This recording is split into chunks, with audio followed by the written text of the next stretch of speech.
आज Doubtnut app download करें। Doubtnut पर अपने सभी गणित, रसायन विज्ञान, भौतिक विज्ञान और जीव विज्ञान के डाउट्स का करो सफाया। बस प्रश्न की फोटो खींचो, एक ही प्रश्न को क्रॉप करो और तुरंत वीडियो सोल्यूशन पाओ। अभी डाउनलोड करें।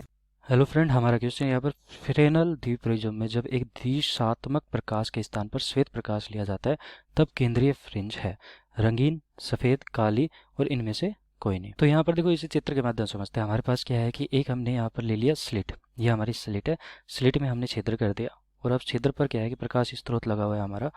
अब ये जो एस प्रकाश स्रोत लगा हुआ है, यहाँ पर क्या लगाया हमने कि द्विप्रिज्म लगा दिया, एक द्विप्रिज्म। ठीक है, अब द्विप्रिज्म लगा दिया जो कि फ्रेनेल द्विप्रिज्म बोलते हैं उसको हम। ये ए दूरी पर लगाया हमने। अब क्या होता है कि ये जब यहाँ से चलती है हमारी किरण, जैसे कि यहाँ पर आई, ठीक है, ये तो सीधी चलेगी। अब यहाँ पर जब आती है तो ये इस प्रकार मोड़ देता है इसको, यहाँ पर जो आती है इसको इस प्रकार मोड़ दिया इसने। ऐसे ही जब यहाँ से जाती है तो इस प्रकार जाती है, तो दो स्रोतों में बंटवारा हो जाता है इसका। ठीक है, एक स्रोत था, अब यहाँ पर जब हमारे पर्दे पर दिखाई देगी, इस तरफ से देखेंगे हम तो दो किरणें दिखाई देंगे, दो स्रोतों से आती हुई दिखाई देंगे। अब दो स्रोत से जैसे ही आती है जब, तो ये एक तरह से यंग द्विस्लिट प्रयोग की तरह हो गया। अब यहाँ से जब आएगी तो ये देखो, यहाँ पर जब केंद्र पर आएगी या फिर यहाँ पर आएगी, तो केंद्र पर जब आती है इन दोनों स्रोतों से, तो उस समय हमारा जो पथांतर होता है वो शून्य होता है, इसलिए ये हमारा चमकीला भाग हो जाता है। ठीक है, तो पर्दे पर जो हमारी चमकीला भाग हो जाता है, पर्दा ये है हमारा।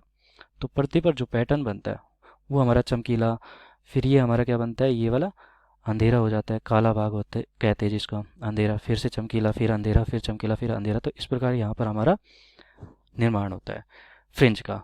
तो केंद्रीय फ्रिंज जो होती है वो क्या होता है कि जैसे कि हम किसी एक रंग को ले रहे हैं या फिर एक वर्णी प्रकाश ले रहे हैं, यहाँ पर जैसे लाल रंग ले लिया, तो यहाँ पर भी हमारा क्या बनेगा, लाल रंग का ही केंद्रीय भाग बनेगा, चमकीला भाग बनेगा। ठीक है, और अगर मैं यहाँ पर श्वेत प्रकाश ले लेता हूँ, तो श्वेत प्रकाश लेने पर हमारा यहाँ पर भी जो केंद्रीय भाग होता है वो श्वेत प्रकाश ही होता है।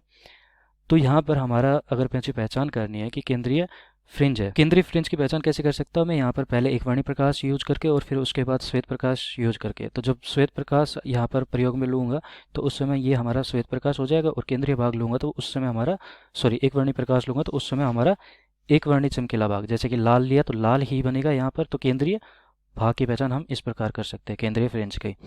तो यहाँ पर हमारा क्या होगा कि अगर श्वेत प्रकाश लिया जाता है तो हमारा जो केंद्रीय भाग होगा सफ़ेद ही बनेगा। तो बी विकल्प हमारा सही उत्तर हो जाता है। धन्यवाद। कक्षा 6 से 12वीं से लेकर नीट, IIT, JEE वो एडवांस के लेवल तक 1 करोड़ से ज्यादा छात्रों का भरोसा। आज ही डाउनलोड करें डाउटनेट ऐप या व्हाट्सएप करें अपने सारे डाउट्स 8400 400 400 पर।